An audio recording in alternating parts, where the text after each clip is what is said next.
नमस्कार, मैं श्वेता। बिहार न्यूज में आपका स्वागत है। खबरों की ओर बढ़ने से पहले एक नजर डालते हैं आज की सुर्खियों पर।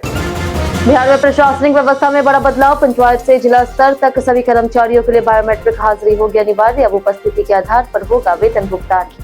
बिहार में शिक्षकों के ट्रांसफर को लेकर के बड़ी घोषणा। महिला शिक्षकों को मिलेगी नजदीकी पंचायत में पोस्टिंग का लाभ। जून में पूरे राज्य में तबादला प्रक्रिया होगी शुरू। आपदा प्रबंधन का बड़ा कदम। बिहार में 72 घंटे पहले ही मिल जाएंगे बाढ़ की चेतावनी। नेपाल से हर घंटे बारिश और जल स्तर की जानकारी की जाएगी साझा। बिहार के सरकारी स्कूलों में बड़ा बदलाव। एससीईआरटी ने कक्षा 6 से 8 के लिए प्रोजेक्ट बेस्ड लर्निंग हस्त पुस्तिका की तैयार। विज्ञान और गणित पढ़ाई होगी आसान। आईपीएल में धमाकेदार प्रदर्शन के बाद बिहार लौटे 15 वर्षीय वैभव सूर्यवंशी। समस्तीपुर में हुआ भव्य स्वागत। हजारों लोगों की उमड़ी भीड़। चलिए एक नजर डालते शाम तक की बड़ी खबरों की ओर विस्तार से। पंचायत से जिला स्तर तक लागू होगी नई हाजिरी व्यवस्था। बिहार सरकार ने सरकारी कार्यालयों में समयबद्ध उपस्थिति सुनिश्चित करने के लिए सभी कर्मियों के लिए बायोमेट्रिक हाजिरी अनिवार्य कर दी। पंचायत, प्रखंड, अनुमंडल और जिला स्तर के सभी कर्मचारियों को बायोमेट्रिक मशीन के माध्यम से उपस्थिति दर्ज करानी होगी। सामान्य प्रशासन विभाग ने जिलाधिकारियों को निर्देश जारी कर मशीनों की मरम्मत और नई मशीनों की तत्काल स्थापना सुनिश्चित करने को कहा। प्रत्येक माह उपस्थिति रिपोर्ट आईटी प्रबंधक को सौंपी जाएगी और इसके निगरानी के लिए नोडल अधिकारी नियुक्त होंगे। सरकार ने स्पष्ट किया है कि वेतन का भुगतान बायोमेट्रिक उपस्थिति के आधार पर ही होगा। समय पर कार्यालय न आने या फिर लापरवाही करने वालों पर कार्रवाई की जाएगी। औचक निरीक्षण के जरिए निगरानी की जाएगी। सरकार का उद्देश्य इस व्यवस्था से पारदर्शिता, अनुशासन और प्रशासनिक दक्षता को बढ़ाना है, जिससे जनता को बेहतर सेवाएं मिल सके। महिला शिक्षकों को मिलेगा नजदीकी पंचायत में पोस्टिंग का लाभ। बिहार में शिक्षकों के लिए ट्रांसफर पोस्टिंग को लेकर के अच्छी खबर है। मुख्यमंत्री सम्राट चौधरी ने घोषणा की है कि जून महीने में सभी शिक्षकों का तबादला किया जाएगा। महिला शिक्षकों को उनके पंचायत के नजदीकी पंचायत में और पुरुषों को बगल के प्रखंड में पोस्टिंग देने का निर्देश दिया गया ताकि वे घर के पास रहकर पढ़ा सके। सरकार का उद्देश्य शिक्षा व्यवस्था को मजबूत करना और शिक्षकों की सुविधा सुनिश्चित करना है। वहीं शिक्षा मंत्री मिथिलेश तिवारी ने कहा कि छात्रों और अभिभावकों की शिकायतों का समाधान अधिकतम 30 दिनों के भीतर किया जाएगा। इसके लिए एसओपी तैयार की जा रही है और शिकायतों की श्रेणी तय कर समय सीमा निर्धारित होगी। सरकार का लक्ष्य शिक्षा व्यवस्था को अधिक पारदर्शी, तेज और प्रभावी बनाना है। आज शाम 5 बजे होगी कैबिनेट बैठक।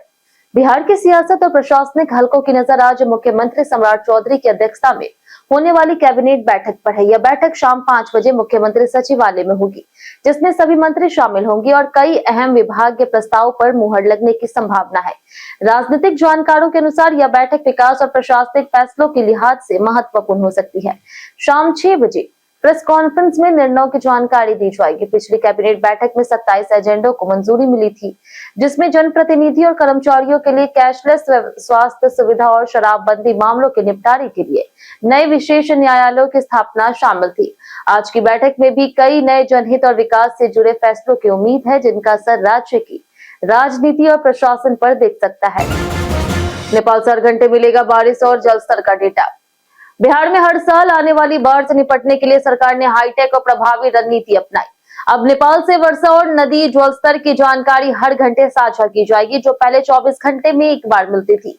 यह डेटा केंद्रीय जल आयोग के माध्यम से बिहार जल संसाधन विभाग तक पहुंचेगा।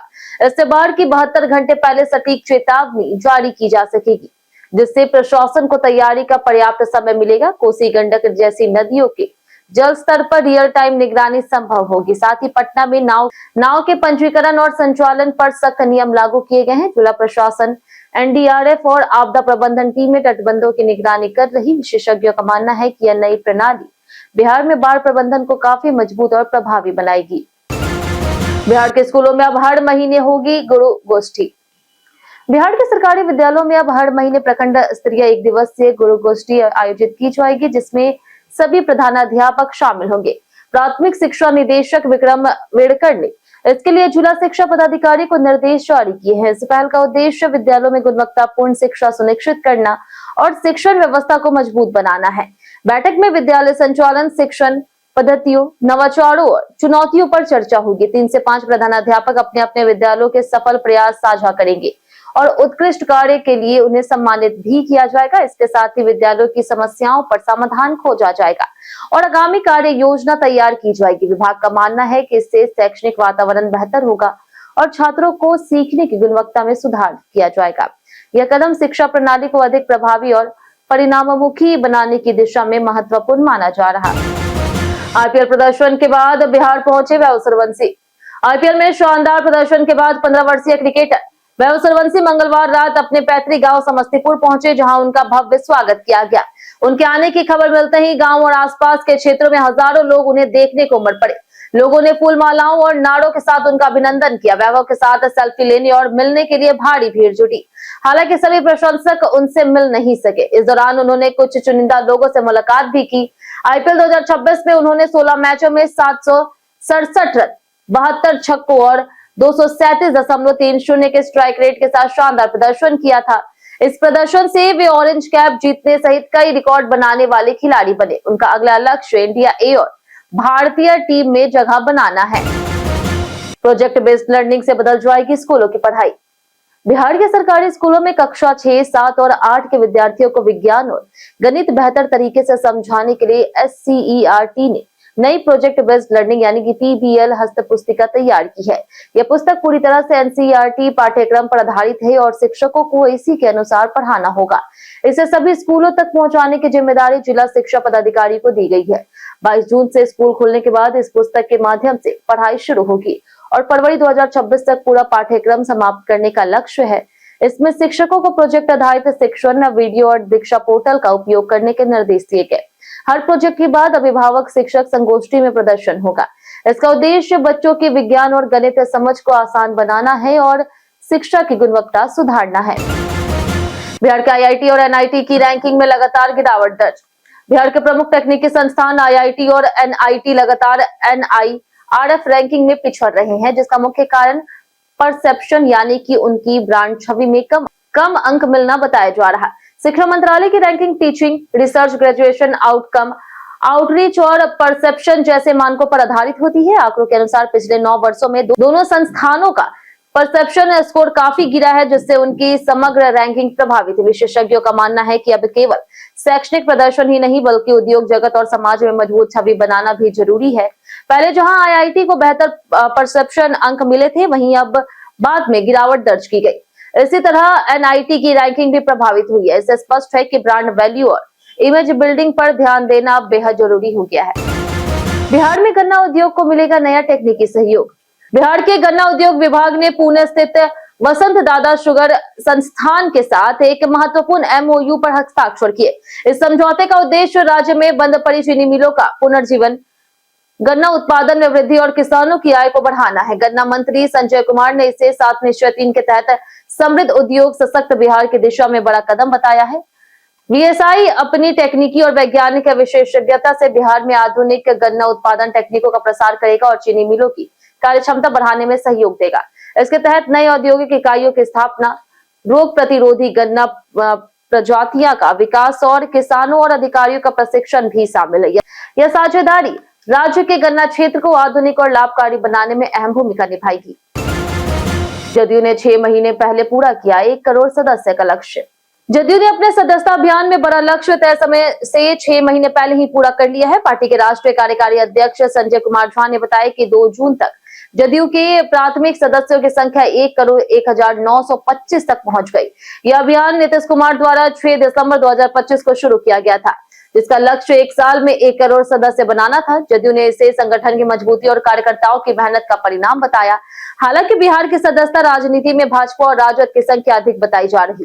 राजनीतिक विश्लेषकों के अनुसार सदस्यता संख्या चुनावी ताकत का संकेत होती है, लेकिन वोट ट्रांसफर और गठबंधन की राजनीति इसमें अहम भूमिका निभाती है। जदयू का अभियान आगे भी जारी रहेगा ताकि संगठन को और मजबूत किया जा सके। पटना कोचिंग विवाद में 3 आरोपियों को पुलिस ने हिरासत में लिया। पटना में मंगलवार रात खानसर की कोचिंग ग्लोबल स्टडीज पर ईंट पत्थर से हमला हुआ, जिसमें एक सिक्योरिटी गार्ड गंभीर रूप से घायल हो गया। घटना का वीडियो सामने आया है, जिसमें गार्ड की पिटाई और पोस्टर फाड़ने की तस्वीरें दिख रही है।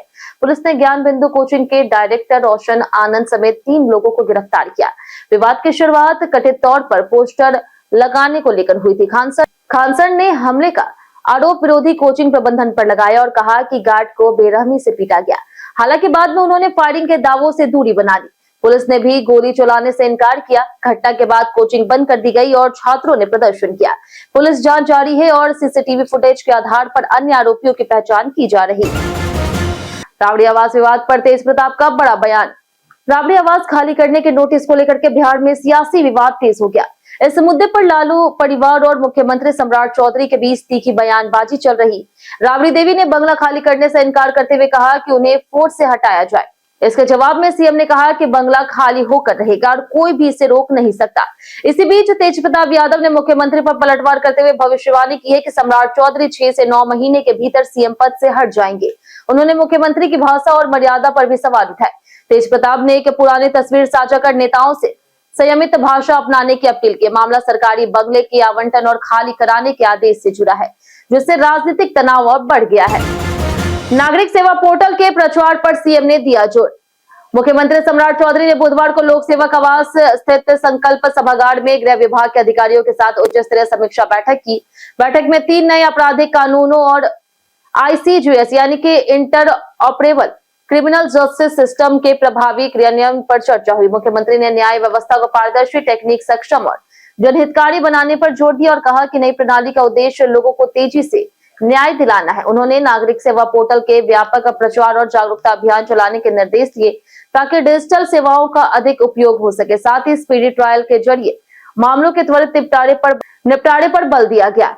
बैठक में सूचना आदान प्रदान प्रणाली मजबूत करने और उद्योगपतियों और व्यापारियों के साथ नियमित संवाद रखने का निर्देश भी दिया गया ताकि उनकी सुरक्षा और समस्याओं का त्वरित समाधान सुनिश्चित किया जा सके। 44,000 रुपए रिश्वत लेते अधिकारी गिरफ्तार। बिहार में भ्रष्टाचार के खिलाफ चल रहे अभियान के तहत निगरानी अन्वेषण ब्यूरो ने बड़ी कार्रवाई करते हुए तिरहुत प्रमंडल की अपर निदेशक डॉक्टर अजय कुमार को 44,000 रुपए रिश्वत लेते रंगे हाथों गिरफ्तार किया। शिकायत मिलने के बाद ब्यूरो ने पहले मामले का सत्यापन किया और फिर जाल बिछा करके यह कार्रवाई की। जैसे ही आरोपी ने रिश्वत की राशि ली, टीम ने तुरंत छापेमारी कर उसे पकड़ लिया और रकम भी बरामद की। गिरफ्तारी के बाद अधिकारी को हिरासत में लेकर के पूछताछ शुरू कर दी गई है और भ्रष्टाचार निवारण अधिनियम के तहत कानूनी कार्रवाई आगे बढ़ाई जा रही है। इस घटना से सरकारी महकमे में हड़कंप मच गया। निगरानी ब्यूरो अब यह जांच कर रही है कि रिश्वत किस कार्य के लिए ली जा रही थी और इसमें अन्य लोग भी शामिल हैं या नहीं। शुभमन गिल करेंगे टेस्ट और वनडे में कप्तानी। भारत 6 जून से अफगानिस्तान के खिलाफ एक टेस्ट और 3 वनडे मैचों की सीरीज खेलेगा। यह सीरीज 2027 वनडे विश्व कप की तैयारी का हिस्सा मानी जा रही। वनडे टीम में विराट कोहली और रोहित शर्मा की वापसी होगी, जबकि शुभमन गिल कप्तानी संभालेंगे। टेस्ट और वनडे दोनों प्रारूपों के लिए भारत की अलग अलग टीमें घोषित की गई। मैचों का सीधा प्रसारण स्टार स्पोर्ट्स नेटवर्क और लाइव स्ट्रीमिंग जियो हॉटस्टार पर उपलब्ध होगी। टेस्ट मैच नया चंडीगढ़ में होगा, जबकि वनडे मैच धर्मशाला, लखनऊ और चेन्नई में खेले जाएंगे। अफगानिस्तान की टीमों की कमान हस्बतुल्लाह शहीदी के हाथ में होगी। दोनों टीमों ने अपने अपने मजबूत स्क्वाड घोषित किए हैं और सीरीज रोमांचक रखने की उम्मीद है। दोनों मुकाबले दर्शकों के लिए खास रोमांच और मनोरंजन लाएगा। बीते दिन हमारे द्वारा पूछे गए सवाल का जवाब आप लोग में से बहुत लोगों ने हमारे कमेंट बॉक्स सेक्शन में लिख कर दिया है। जिन्होंने हमारे द्वारा पूछे गए सवाल का जवाब दिया उनके नाम है राजकिशोर महतो, रंजीत मिश्रा, राम बाबू दास, मंटू सोनी, लक्ष्मी मेहता, कामेश्वर सिंह, जितेंद्र ठाकुर, अनवर करीम खान, संजीव कुमार, राकेश मिश्रा, रवि मोहन वर्मा, अबोध कुमार, नरेंद्र कुमार, हरेंद्र सिंह, बाबूलाल मराठी, विजेंद्र सिंह, राज शाहू, बारूद पटेल, पल्लवी कुमारी, राजवेंद्र ताती, पारस कुमार, विनोद शाह, अर्जुन राम और दीपक कुमार। इसी के साथ बढ़ते आज के सवाल की। आज का सवाल है, क्या आप अपने इलाके के विधायक से संतुष्ट हैं या फिर बदलाव चाहते हैं? आप अपना जवाब हमें हमारे कमेंट सेक्शन में लिखकर जरूर बताएं। आज के लिए इतना ही। बिहार की तमाम खबरों के साथ बने रहने के लिए देखते रहे बिहारी न्यूज और साथ ही यूट्यूब चैनल पर देखें, चैनल को सब्सक्राइब कर दे और अगर आप फेसबुक पेज पर देख रहे हैं तो लाइक और फॉलो जरूर करें।